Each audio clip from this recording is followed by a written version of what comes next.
ಕಾಗವಾಡದ ಮಂಗಸೂಳಿ ಗ್ರಾಮದ ಎನ್ಆರ್ಎಲ್ಎಂ ಒಕ್ಕೂಟದಲ್ಲಿ ಬರೋಬ್ಬರಿ 1.5 ಲಕ್ಷ ರೂಪಾಯಿ ಹಣ ದುರ್ಬಳಕೆಯಾಗಿದೆ ಅನ್ನೋ ಗಂಭೀರ ಆರೋಪ ಕೇಳಿಬಂದಿದೆ. ಒಕ್ಕೂಟದ ಅಧ್ಯಕ್ಷೆ ಮಧು ಪೂಜಾರಿ ಅವರು ನಿಯಮ ಮೀರಿ ತನ್ನ ಗಂಡ ಮುಕುಂದ ಪೂಜಾರಿಯ ಹೆಸರಲ್ಲಿ ಲಕ್ಷಾಂತರ ರೂಪಾಯಿ ಡ್ರಾ ಮಾಡಿಕೊಂಡಿದ್ದಾರಂತೆ.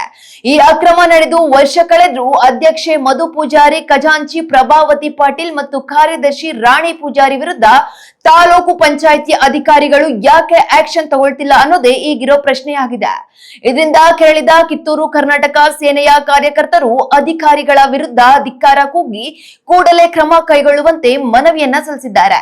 ಒಟ್ಟಿನಲ್ಲಿ ಬಡವರ ಹೊಟ್ಟೆಗೆ ಹೊಡೆದ ಈ ಕೈವಾಡಕ್ಕೆ ಬ್ರೇಕ್ ಬೀಳುತ್ತಾ ಅಥವಾ ಅಧಿಕಾರಿಗಳು ಇವರನ್ನ ಹೀಗೆಯೇ ಉಳಿಸ್ತಾರಾ ಅಂತ ಕಾದು ನೋಡ್ಬೇಕಿದೆ. ಬಡ ಮಹಿಳೆಯರ ಸಬಲೀಕರಣಕ್ಕಾಗಿ ಬರುವ ಸರ್ಕಾರಿ ಹಣ ಹೀಗೆ ಸ್ವಜನ ಪಕ್ಷಪಾತಕ್ಕೆ ಬಳಕೆಯಾಗುತ್ತಿರುವುದು ನಿಜಕ್ಕೂ ಬೇಸರದ ಸಂಗತಿಯಾಗಿದೆ. ಜನರ ತೆರಿಗೆ ಹಣದ ಪಾದರಕ್ಷಕತೆ ಕಾಪಾಡುವುದು ಅಧಿಕಾರಿಗಳ ಜವಾಬ್ದಾರಿಯಾಗಿದೆ.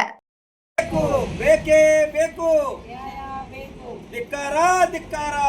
ತಾಲೂಕ್ ಪಂಚಾಯತ್ ಅಧಿಕಾರಿಗಳಿಗೆ ಧಿಕ್ಕಾರ ಧಿಕ್ಕಾರ ಧಿಕ್ಕಾರ. ಎಲ್ಲಿವರೆಗೆ ಹೋರಾಟ?